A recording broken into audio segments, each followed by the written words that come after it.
Nous sommes le 16 août 2019. Bonjour et bienvenue sur RTI 1. Tout d'abord, les titres de ce 13h. Le président Alassane Ouattara a participé hier en France à la commémoration du 75e anniversaire du débarquement en province aux côtés d'Emmanuel Macron et du président guinéen Alpha Condé.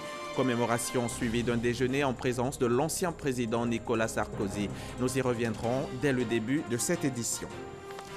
Ali Koulibaly vient d'inaugurer le guichet emploi jeunes de la région du Hambol. Au nom du président de la République et du gouvernement, le ministre de l'intégration africaine et des Ivoiriens de l'extérieur a encouragé les jeunes en quête d'emploi à fréquenter leur guichet.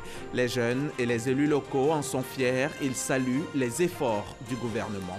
Après de longs mois de bras de fer entre le Conseil militaire de transition et l'opposition, un gouvernement est sur le point de se former au Soudan. Hier, les chefs des opposants ont procédé à la nomination d'un premier ministre. Abdallah Hamdok a été choisi. La nouvelle sera déclarée officiellement mardi prochain par le Conseil souverain. Emmanuel Macron a participé hier aux commémorations du 75e anniversaire du débarquement en province. Le président français était accompagné de deux dirigeants africains, les présidents guinéens Alpha Condé et ivoirien Alassane Ouattara. L'objectif, c'était de rendre hommage à ces soldats africains qui ont participé à la libération de la France. Retour sur cette commémoration avec Jérôme Kofi Aboulin. Ça se passe en France, mais l'Afrique est aussi concernée. La cérémonie marquant les 75 ans du débarquement de Provence, ce jeudi à la nécropole nationale de Boulouri, en la mémoire de 464 combattants parmi lesquels des Africains. D'où la présence, aux côtés du président français Emmanuel Macron, de deux chefs d'État africains, le président guinéen Alpha Condé et le président ivoirien Alassane Ouattara. Le président de la République de Côte d'Ivoire, en prenant part à cette cérémonie, ne rate donc pas l'occasion de saluer comme il se doit et dans la fierté la contribution des soldats des anciennes colonies françaises à la libération de la France. C'est un moment très émouvant. Le professeur Alpha Condé, mon aîné, s'est exprimé au nom de nous deux. Vous avez entendu l'intensité de son discours et donc la commémoration, la gratitude et la fierté aussi que les Africains de nos pays aient contribué à la libération de la France à un moment crucial. Et donc nous sommes venus pour accompagner le président Macron qui voulait rendre hommage à tous les soldats de l'extérieur de la France, notamment les Africains, mais également d'autres nationalités. Et c'est un moment important pour donc les relations entre la France, la Côte d'Ivoire, la Guinée et le continent africain en général. Et nous le remercions de nous avoir associés à cet événement important. C'est aussi l'occasion pour le président français Emmanuel Macron, reconnaissant de rendre un vibrant hommage à ces soldats africains qui, selon lui, ont écrit une page cruciale de l'histoire de France, lui rendant sa liberté et sa dignité. En poursuivant, le président français indique que la France a une part d'Afrique en elle et sur le sol de cette province avec le sang de ces Africains versé. Et Emmanuel Macron de lancer séance tenante un appel aux maires de France. Il leur demande de faire vivre par le nom des rues, des places, des monuments ainsi que des cérémonies en France la mémoire de ces hommes qui rendent fière toute l'Afrique et qui disent de la France qu'elle est un engagement, voire un attachement à la liberté de toute l'humanité. Et ici en Côte d'Ivoire, la région du Hambol vient d'ouvrir son guichet emploi. Le bureau a été inauguré par le ministre de l'intégration africaine et des Ivoiriens de l'extérieur. Au nom du président de la République et du gouvernement, Ali Koulibaly a exhorté les jeunes en quête d'emploi à fréquenter leur guichet. Les porte-paroles des jeunes et des élus locaux, eux, ont traduit leur gratitude au chef de l'État pour tous ses efforts dans la lutte contre le chômage en Côte d'Ivoire. Un reportage Soro Corona, RTI Boaké. Le guichet emploi de Katioula dans la région du Hambol est désormais fonctionnel. Il a été officiellement ouvert par le ministre Ali Koulibaly. Relais des agences emploi jeunes dans les localités, les guichets emploi se positionnent comme le premier contact entre les jeunes et le dispositif d'aide à l'emploi de la jeunesse. Les jeunes de la région du Hambol pourront désormais accroître leurs opportunités de stage, d'emploi direct, de financement de projets et de formation qualifiante. Les représentants des jeunes et des élus locaux se sont réjouis de la mise en place de ce dispositif. Pour eux, le guichet emploi vient résoudre définitivement la question de l'emploi des jeunes dans la région du Hambol. Son Excellence le Président de la République a inscrit la jeunesse comme une des priorités de l'action gouvernementale. Nous devons alors saisir cette opportunité d'emploi qui s'offre à nous pour sortir de la précarité. À compter d'aujourd'hui, vous devez relayer l'information à tous vos amis jeunes dans les quartiers en leur disant que nous devons tous venir nous inscrire pour avoir accès à des emplois décents. Le ministre Ali Koulibaly a réaffirmé la volonté du président de la République, Alassane Ouattara, à trouver à chaque jeune une opportunité pour s'y prendre en charge. En donnant à l'ouverture de ces guichets emploi jeunes une dimension politique particulière, notre gouvernement apporte ainsi la preuve irréfutable que la jeunesse est sa priorité et qu'aucun sacrifice n'est de trop quand il s'agit de cette jeunesse qui aspire à un mieux-être. Il importe en effet que toute la communauté nationale soit partie prenante dans la mise en œuvre de la politique de l'emploi jeune que porte le président Alassane Ouattara. Les guichets emploi vont générer près de 500 000 emplois d'ici 2020 pour un montant de plus de 141 milliards de francs CFA. Après les 45 guichets emploi ouverts dans les communes des chefs-lieux de région, 156 autres guichets verront le jour dans les communes du pays. Les stages d'accompagnement à la prise de fonction des enseignants contractuels admis au concours de recrutement organisé dans le cadre de la politique sociale du gouvernement en session 2019 se dérouleront à partir du 19 août prochain. Pour les instituteurs adjoints contractuels, le stage se tiendra dans les 16 centres d'animation et de formation pédagogique CAFOP sur l'étendue du territoire national. Quant aux enseignants contractuels de collège et de lycée, le stage se fera par discipline dans des établissements secondaires. Le programme social du gouvernement, justement, se poursuit et s'étend jusque dans le milieu carcéral où les conditions de vie des détenus doivent être améliorées. Avant de résoudre les problèmes, il faut les connaître. La secrétaire d'État chargée des droits de l'homme, Aimé Zébeyo, fait le tour des prisons pour faire son propre constat. Sa récente visite, c'était à la prison de Gagnoa en présence de nos reporters Emma Djeke et Godefroy Okambawa. Veiller au respect des droits de l'homme, même en milieu carcéral. Pour ce faire, le gouvernement s'est engagé à réhabiliter ces maisons correctionnelles. Et justement, Aimé Zébeyo, secrétaire d'État auprès du garde des Sceaux, ministre de la Justice et des Droits de l'Homme, a effectué une visite inopinée à la maison d'arrêt et de correction de Gagnoa. Cette visite a permis à l'émissaire du gouvernement de s'enquérir des réalités et conditions de vie des pensionnaires de cette maison d'arrêt. L'objectif du gouvernement est de réhabiliter les prisons existantes et de construire des prisons conformément aux normes internationales. Aimé Zébeyo a invité les détenus à s'impliquer davantage dans leur resocialisation avant leur sortie du milieu carcéral. Plusieurs dons en vivre et non vivre sont faits aux détenus. À Transua, dans le Gontogo, Amédé Kofi Kwaku sensibilise les populations à la cohésion et à la solidarité. Le ministre de l'Équipement et de l'Entretien routier s'y est rendu à l'occasion d'une cérémonie d'hommage au maire de la ville pour ses actions en faveur de la paix. C'était en présence de notre reporter Herman Niami. C'est dans l'union et la solidarité que l'on est fort, a-t-on coutume de dire. Et dans la commune de Transua, la population l'ont si bien compris que grâce à cette union agissante, la commune sort petit à petit de l'extrême précarité.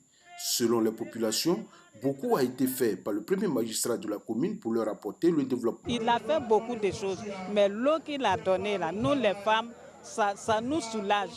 Les femmes ne dormaient plus. Les femmes se levaient à 4 h du matin pour aller chercher de l'eau. Accès à l'eau potable, construction d'écoles et de centres de santé, reprofilage lourd des pistes villageoises de la commune, jumelage entre la commune de Transua et certaines communes européennes sont autant d'actions de développement initiées par le maire. Cependant, Isaac Tano, tout en remerciant les populations pour cette marque de reconnaissance, souhaite un soutien fort de l'État pour sortir les populations de la précarité. Il faut un château d'eau à Transua. En ce qui concerne l'axe Kounfao, frontière Ghana de 46 km, nous souhaiterions que Transua, Achieufri, long de 17 km soit ainsi aussi bitumé. Parrain de cette cérémonie, le ministre de l'Équipement et de l'Entretien routier, Amédée Kouakou Kofi, salue cette union forte qui existe entre le maire et sa population. Il demande aux populations de cultiver la cohésion et la paix qui sont les éléments indispensables pour le développement. Tout à l'heure, dans toutes vos doléances, vous avez souhaité qu'on bitume vos routes, c'est-à-dire qu'on mette le goudron pour arriver ici à Tranchia. Le maire même a demandé 72 km de goudron. Mais tout ça, on ne peut le faire que lorsque ce pays est en paix, que lorsque ce pays est stable. Le ministre Amédée Kouakou assure aux populations que leurs différentes doléances, notamment le bitumage des voies d'accès à la frontière avec le Ghana, seront fidèlement transmises au Premier ministre Amadou Gon Coulibaly afin de leur apporter une suite favorable. De retour ici à Abidjan pour prendre part à cette réunion des structures nationales du MAEP. Le MAEP, c'est le mécanisme africain d'évaluation des pairs. Sur les 39 pays que compte l'instance, 28 étaient présents à cette rencontre. Quel en était l'ordre du jour? Élément de réponse avec Wodjontele Soro et Herman Guivé. Jeter les bases de la revitalisation des processus du MAEP dans les États qui y sont membres. C'est le but de cet atelier qui réunit en Côte d'Ivoire 28 pays participants. Pour que la revitalisation du MAEP soit complète, il est important que cette revitalisation vienne jusqu'au niveau des commissions nationales de gouvernance. Des étapes de concrétisation de la naissance formelle de ce comité qui regroupe les bras techniques administratifs du MAEP à l'échelle des pays restent encore à faire. C'est solennellement que nous demandons au Conseil consultatif continental des commissions nationales de gouvernance et au comité des points focaux du MAEP de se pencher sur les textes constitutifs de cette structure et de leur accorder donc la suite qu'il convient, parce que jusqu'à présent, c'est au niveau des secrétaires nationaux que le problème a été discuté, les textes ont été vus, etc. Après la semaine Mou Ibrahim pour la gouvernance, la Côte d'Ivoire réaffirme l'engagement du gouvernement aux côtés des pays frères pour le rayonnement de l'Afrique. La Côte d'Ivoire attache, à travers son président, son Excellence Alassane Ouattara, du prix à la gouvernance. Cet attachement a été matérialisé le 9 février 2019 lors du forum des chefs d'État et de gouvernement du MAEP. À cette occasion, le président de la République a pris l'engagement d'élaborer un plan national de gouvernance pour donner un engagement politique fort et pour s'assurer de l'impact au niveau des changements qui vont avoir lieu au niveau des populations. Le président Ouattara, il a reçu son rapport sur l'état de gouvernance ici en Côte d'Ivoire, il a reçu en janvier. Ce rapport-là va être lancé pendant cette année. Donc dans ces rapports-là, il y a les bonnes pratiques, il y a aussi les défis. Et ce qui est bien en Algérie, c'est que le peuple eux-mêmes, avec leurs dirigeants, on arrivé de trouver une méthode pacifique de maîtriser la transition. Au Soudan, finalement, avec l'aide même de l'Union africaine, ils ont réussi à se retrouver. On a un bureau là-bas aussi de MAEP, on est en contact avec, on attend qu'ils vont nous inviter pour travailler avec. Les résultats obtenus par le mécanisme africain d'évaluation par les pairs sur les questions du continent ont convaincu les chefs d'État de l'Union africaine avec l'élargissement du mandat du MAEP pour suivre la mise en œuvre de l'agenda 2063 de l'Union africaine et des objectifs de développement durable de l'ONU. C'était un reportage de Wodjontele Soro dans un récit d'Herman Guivé. À présent, mettons le cap sur Korogo, où a débuté cette semaine la campagne d'explication des textes et outils opérationnels sur le système de récépissé d'entreposage. C'est une initiative du gouvernement qui est pilotée par l'autorité de régulation du système de récépissé d'entreposage. Elle a pour objet de porter à la connaissance des acteurs du monde agricole les avantages de l'entreposage. Un nouveau système vient faciliter l'accès au financement pour les agriculteurs et garantir aux unités de transformation agricole un approvisionnement continu en matières premières agricoles tout en assurant leur bonne conservation.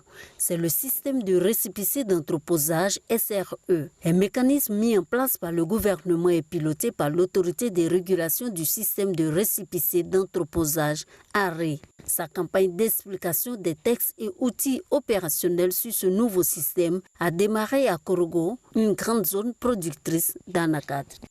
Aujourd'hui, le système existe, c'est-à-dire que quand vous avez cultivé, vous avez récolté votre anacarde, votre noix de cajou, vous vous présentez devant un magasin qui est connu, qu'on appelle agréé.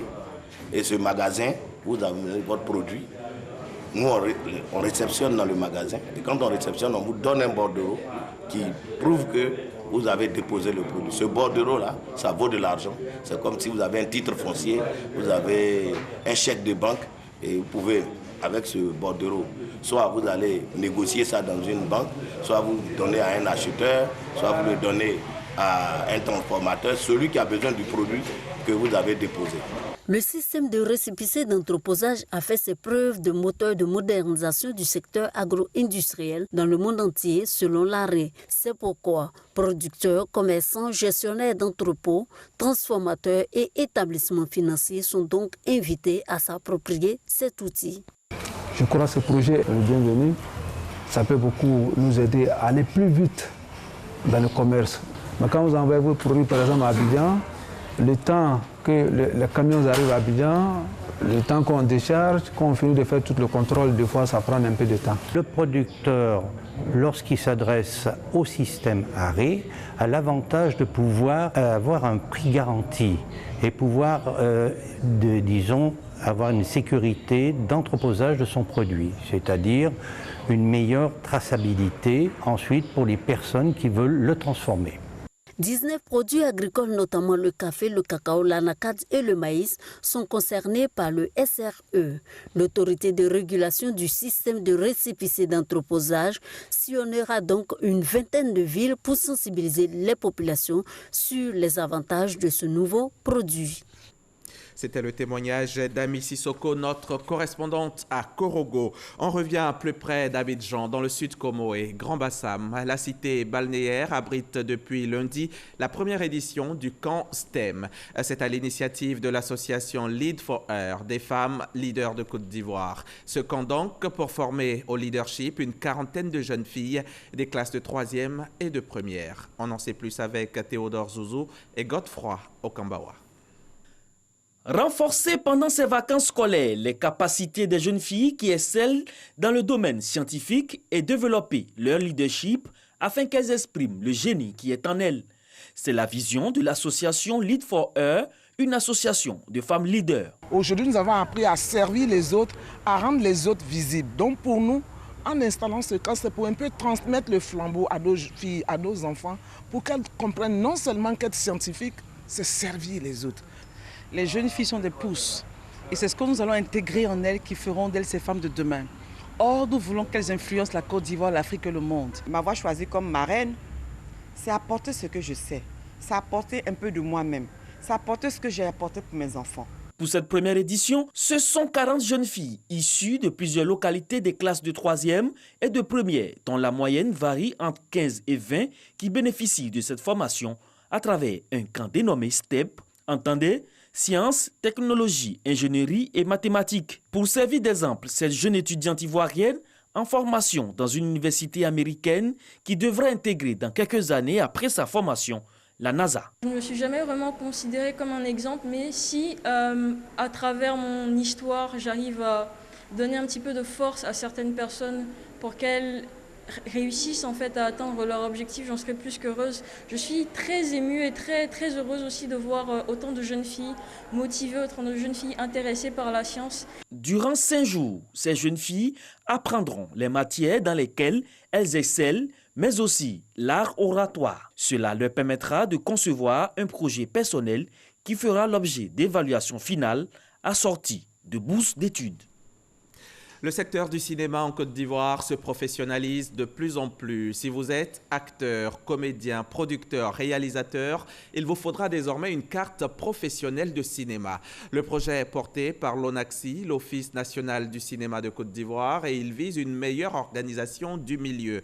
Le ministre Maurice Kwaku Bandama a procédé à la remise des premières cartes en présence de nos reporters Désiré Kofi et Franck Quadio. C'est désormais chose faite. Les hommes de cinéma et de l'audiovisuel ont leur carte professionnelle.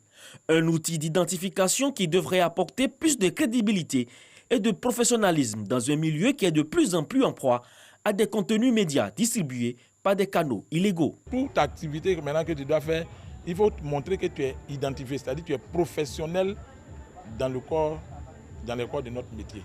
Cette première vague de remise de cartes d'identification concerne 150 professionnels sur 400 déjà identifiés.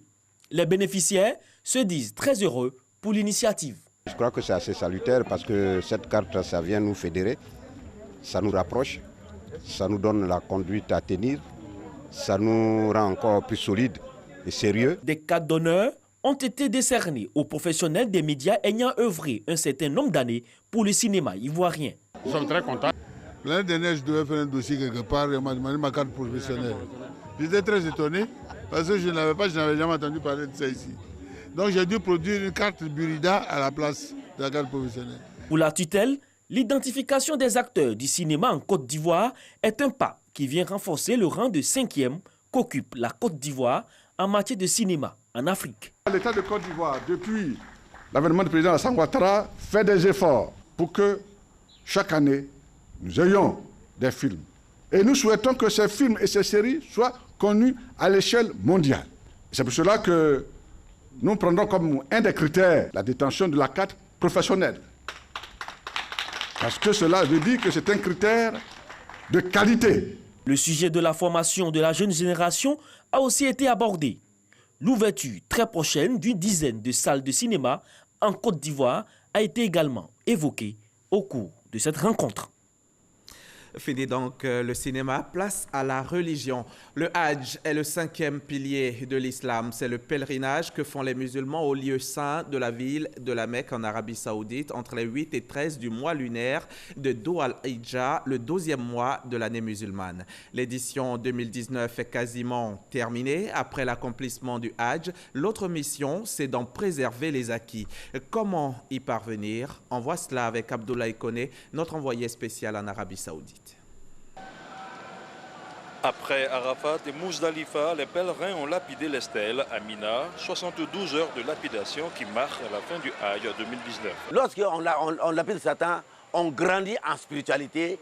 Et lorsqu'on grandit en spiritualité, on grandit aussi en amour en Allah subhanahu wa ta'ala. Et lorsqu'on grandit en amour vers Allah subhanahu wa ta'ala, on devient un homme pieux. Et un homme pieux n'a autre mérite que le paradis. Si accomplir le Hajj est dorénavant un acquis pour ces milliers de pèlerins ivoiriens, les différents encadreurs religieux en appellent à la préservation des acquis. Je quitte au Hajj, comme je suis clean, je ne pose pas d'actes qui vont à l'encontre de ce que l'islam nous demande. Donc vraiment, il faut craindre Allah sincèrement. Mettre Dieu dans tout ce que nous faisons et s'éloigner de tout égarement que le Satan met sur notre voie. De Médine à la Mecque en passant par Mousdalifa, Arafat et Mina, le commissaire du Hajj dresse le bilan. Le bilan est positif. Il y a eu beaucoup d'innovations. Il y a eu beaucoup de choses qui permettent aux pèlerins d'être à l'aise pour diminuer le temps d'attente, que ce soit au niveau de la mosquée de la Riviera ou à l'aéroport, et même ici. Tous les regards sont désormais tournés vers la capitale économique ivoirienne. Le premier vol au départ de Jeddah devrait atterrir le dimanche 18 août prochain. Au moment où s'achève le Hajj, les chrétiens, eux, célèbrent la fête de l'Assomption. L'Assomption désigne la montée au ciel de Marie, la mère de Jésus, après sa vie terrestre, sans avoir connu la dégradation du tombeau. Cette fête a été célébrée par tous les chrétiens catholiques du monde. Nous allons rejoindre Grace Kando à Lourdes, en France. Notre reporter y a suivi la célébration de l'Assomption pour vous.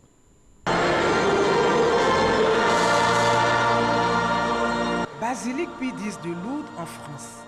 L'édifice religieux a refusé du monde ce jeudi 15 août, jour de la célébration de la fête de l'Assomption, qui marque l'entrée de la Vierge Marie dans la gloire du ciel avec son âme et son corps. Plus de 300 000 pèlerins venus de 180 pays, dont la Côte d'Ivoire, ont participé à la messe. Pour nous, nous espérons en tout cas que cette célébration sera l'occasion, comme nous avons déposé la bougie à ses pieds, avec pour vœu à son attention de désarmer les cœurs des Ivoiriens. Donc nous espérons qu'à l'occasion de cette montée au ciel, la Vierge montera avec ses intentions afin que le cœur de tous les citoyens ivoiriens soit rempli d'amour, soit désarmé et que notre pays continue de vivre dans l'harmonie. C'est un nouveau départ pour l'humanité. À travers donc la fête de l'Assomption, nous devons cultiver les valeurs de l'humilité, de l'amour sincère et vrai entre frères et sœurs. Parce que Dieu même a dit dans sa parole, aimez-vous les uns les autres. Donc nous devons commencer par cette Assomption. La fête de l'Assomption a été proclamée par le pape Pie X le 1er novembre 1950. La Vierge Marie, c'est la première femme qui a réussi sa vie, qui est montée au ciel, mais qui a dit oui tous les jours sur terre, dans les joies comme dans les peines. Marie, c'est notre mère à tous. Elle mérite d'être célébrée, elle est vénérée. Elle est vénérée, elle nous rappelle qu'il n'y a pas de plus grand amour que donner sa vie pour son Fils Jésus. Elle s'efface pour nous envoyer chaque fois vers ce ciel. Après la fête de l'Assomption, les chrétiens catholiques vont célébrer la fête de la Croix glorieuse le 14 septembre prochain. Cette célébration rappelle l'importance de la croix dans l'histoire du salut. C'était un reportage de Grace Kando et Barnabé Conan, nos envoyés spéciaux à Lourdes, en France. Les réseaux sociaux sont plus populaires que jamais. Ils sont visités régulièrement par 2,28 milliards de personnes. Mais leur utilisation naïve peut engendrer des conséquences. Les enfants et adolescents courent déjà un risque sur les médias sociaux, mais les adultes, les pouvoirs publics et autres ne sont pas à l'abri des risques non plus, pas même les religieux. La Direction générale des cultes a décidé de prendre les devants. Elle a organisé récemment une table ronde sur la question à l'endroit des leaders religieux. Leaders religieux face au défi de l'utilisation des techniques de l'information et de la communication, TIC. Ce thème était au cœur de la deuxième table ronde initiée par la Direction générale des cultes. Cette rencontre vise à sensibiliser et à outiller les guides religieux à mieux utiliser les TIC. Une information partie d'un guide religieux qui a derrière lui des milliers de fidèles. Et il suffit qu'il dise quelque chose qui est tout de suite pris pour argent comptant, et puis ça peut créer un désastre par ces temps, disons, très sensibles. Donc il nous a paru opportun de développer ce thème avec eux aujourd'hui, avoir aussi leur position et leur dire attention, il y a des choses qu'il faut dire, il y a des choses qu'il ne faut pas dire. C'est un titre qui pourra absolument nous aider, mais l'importance, ce n'est pas un lieu où on peut dire ce qu'on veut. Pour ne pas dire que je vais faire valoir ma valeur, faire valoir mon titre. Non, c'est là le message de paix. Car c'est écrit, vaut mieux chercher la paix qu'avoir raison. Nous sommes à une période très sensible. Aujourd'hui, c'est 2020. Il y a des choses qui ne doivent pas se dire, on les dit. Ce n'est pas normal. En islam, il n'y a pas de xénophobie. C'est l'amour du prochain. Toutes les religions enseignent l'amour. Il est important, selon le représentant du ministre de l'Intérieur et de la Sécurité, de les encourager à une meilleure utilisation des réseaux sociaux. Il faut faire en sorte que les leaders religieux aient la retenue au niveau de l'information qu'ils distillent. Parce qu'avec les médias, mais aussi avec la technique d'information, l'informatique, l'information est très vite partie. Les participants de cette deuxième table ronde sont unanimes. Une bonne utilisation des réseaux sociaux permettra de préserver la paix, la cohésion et l'unité entre les fils et filles de la Côte d'Ivoire. Les scouts catholiques militent pour la protection de la planète à travers les gestes éco-citoyens. À l'occasion du Jamboree, la 11e édition du Rassemblement national des scouts catholiques, les scouts de Côte d'Ivoire et ceux des différents pays invités se sont réunis à Yopougon autour du thème « Jeunes citoyens engagés pour le développement durable ». Hermance Zirignon, Godefroy Okambawa. Venus de toutes les régions de la Côte d'Ivoire, les scouts catholiques sont réunis depuis le 9 août pour le traditionnel camp Jamboree à Songon, dans la commune de Yopougon. Une rencontre qui se tient chaque 3 ans. Il s'agit pour ces scouts de faire le point des activités et de réfléchir sur les actions à mener pour la promotion du scoutisme catholique. La particularité de ce Jamboree, c'est qu'on a un Jamboree de son et de lumière. Aujourd'hui, nous sommes en joie parce que la région de Grand Bassam se porte bien, et lorsque la région de Grand Bassam se porte bien, c'est l'archidiocèse, c'est-à-dire Abidjan, Yopougon, Grand Bassam, qui se porte bien. Plusieurs scouts des pays voisins participent également à ce camp pour renforcer la fraternité. Pour cette 11e édition, l'accent sera mis sur la préservation de l'environnement. Au niveau mondial, au niveau de l'ONU, au niveau des grandes institutions, la question de l'engagement pour la lutte pour la préservation du climat est une thématique importante. L'engagement pour la lutte contre la faim, contre la pauvreté, la lutte pour l'éducation pour tous, l'égalité des sexes, la sauvegarde du couvert végétal et maritime sont les thématiques qui sont pour nous importantes à développer avec les jeunes. Et notre mouvement étant un mouvement d'éducation, nous avons voulu prendre cette thématique pour amener nos jeunes à pouvoir être responsables, à pouvoir s'engager pour lutter pour la préservation de notre planète. Créé en 1907 par un général britannique du nom de Robert Baden-Powell, le scoutisme a pour but de former l'individu, son caractère et sa personnalité, tout en contribuant au développement de la société. Bientôt, un nouveau Premier ministre au Soudan. Son nom a été choisi hier jeudi par les représentants des protestataires à qui revenait cette prérogative. Abdallah Hamdok, c'est son nom, doit être confirmé mardi prochain 20 août par le Conseil souverain, le nouvel organe de transition. L'accord a été trouvé ces dernières semaines après 8 mois d'un bras de fer qui a fait plus de 250 victimes dans les rangs des manifestants. Ce journal est terminé. Merci de l'avoir suivi. Pour le revoir, c'est simple. Et cliquez sur les www.rti.ci. Merci encore de votre confiance et bonne journée sur la chaîne Kiras.